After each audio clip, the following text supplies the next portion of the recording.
some concern that they were gone for a reason in a particular lake. And it may not be habitat restriction, it could be purely exploitation or other kinds of restrictions, but you do need to understand what's going on with the resource use. This is our materials and methods. Doing standardized gill netting. We used what's called herring nets for just collecting juvenile sturgeon.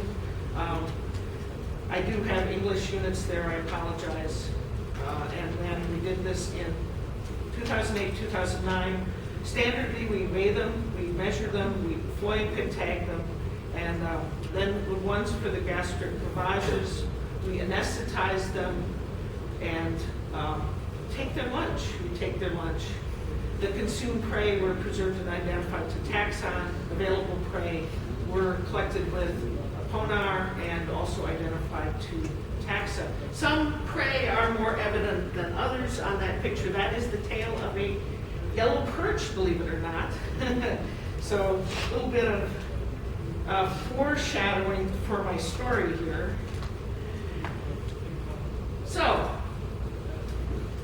the north part of Cayuga Lake, the gray dots in the grid pattern are the sites where we looked at the benthic macroinvertebrate availability, and then turns out the way we did this map, the colored dots are where we caught sturgeon, and then the sizes that we're trying to talk about juvenile sturgeon, the sizes that we got in 218, the average size was 509 millimeters.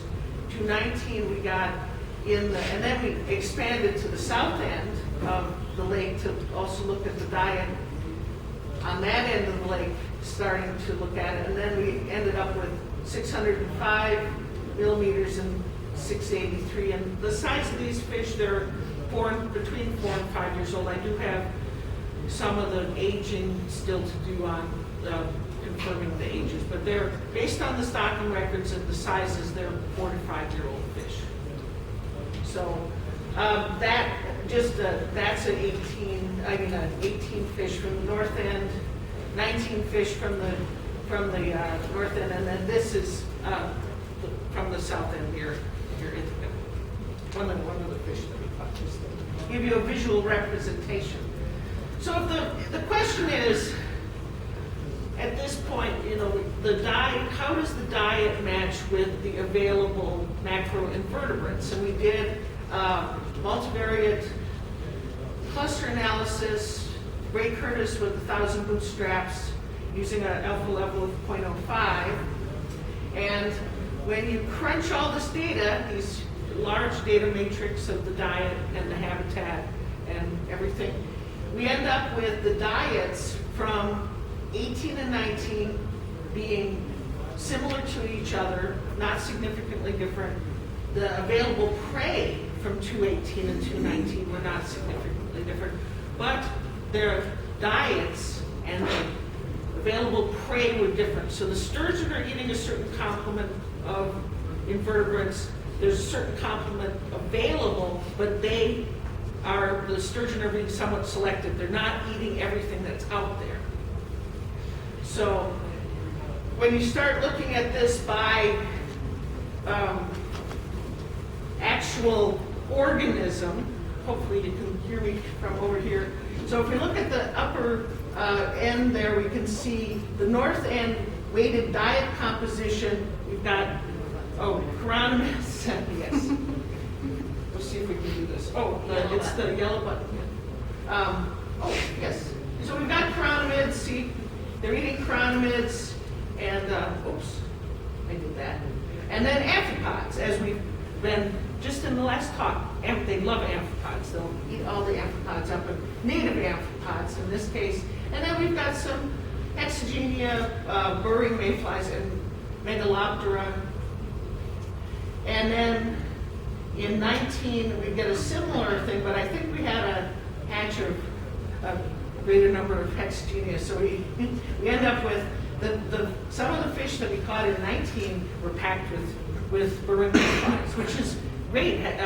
Burrowing mayflies are an indicator of water quality. So Seneca River, looking good. And so that's what the sturgeon are eating. What's available, you can start here with chironomids. You say chironomids, amphipods, then you start getting into the mussels.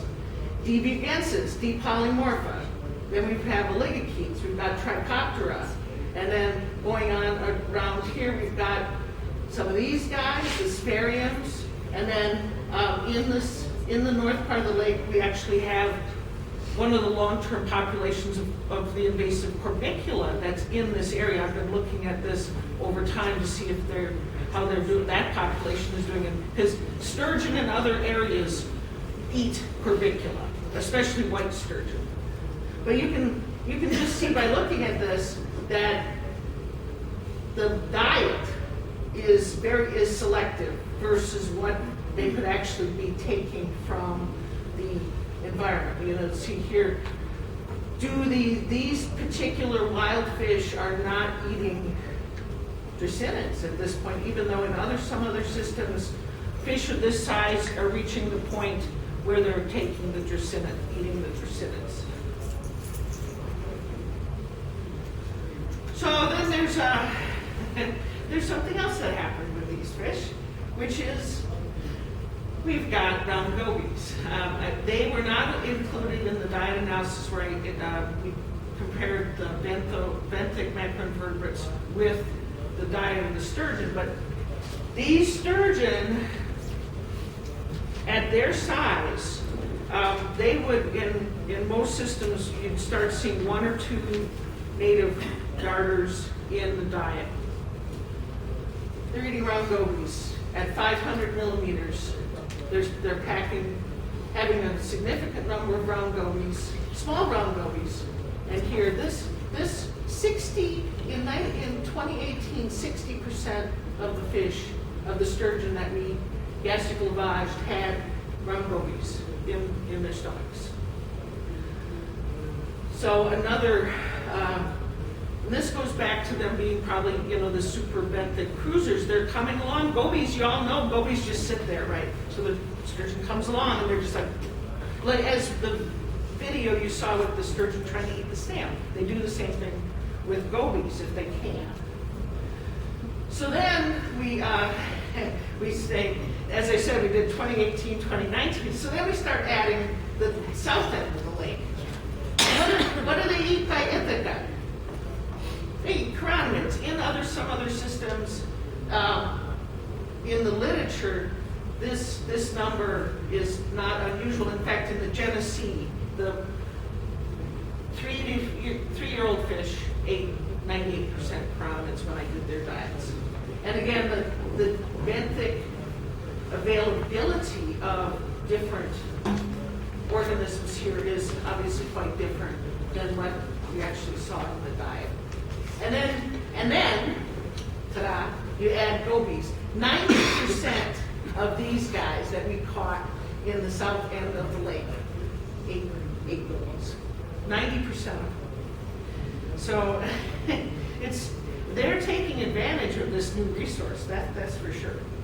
And then I'm just going to throw this up, but we won't. So then, of course, you start adding complications to your matrix, to your food matrix, and you start looking at significant differences. Now it's a little bit. We chop this up a little bit, but what we end up with is primarily. See the significance here, here. These guys, all the diets here are very similar, and then we end up with just one available prey one here. We're going to have to look into the details on this. And then you end up with some other clusters here, but you still have some differentiation of the available prey and what the sturgeon actually eat. And then, of course, in anything where you start adding more and more data, you end up with an outlier. This guy, this is one fish, he did not match anybody else. There's always some fish who does that. But again, as we go through the data in detail, we'll determine what it is that's driving that difference. So on the bottom line of we saw for diet, wild, these fish are stockfish, but they've been living in the wild in Cayuga Lake. North End in 2018, they ate amphipods and chironomids with round gobies. North End in 19, they switched from primarily amphipods to burrowing mayflies, still chironomids and round gobies, and then the South End, primarily chironomids and round gobies. So what was seen in Oneida Lake, as has been cited earlier today, the fish of this size ate amphipods and snails. Tennessee literature, which is an area where sturgeon were stocked also into a reservoir, they of 600 to 700, their fish ate over 90% chironomids and almost nothing else. And then just to move on to the diet transition as sturgeon age, Dimitri, his students, and all in the Niagara, the adults in the Niagara are eating amphipods and round gobies. And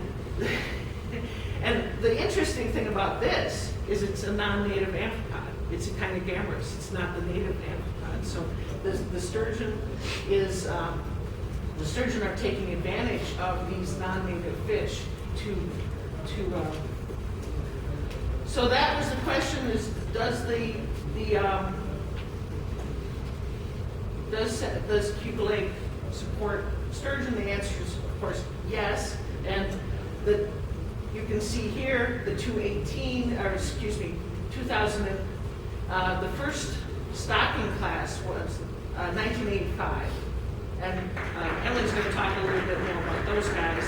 And yes, we can grow adult sturgeon in Cayuga Lake.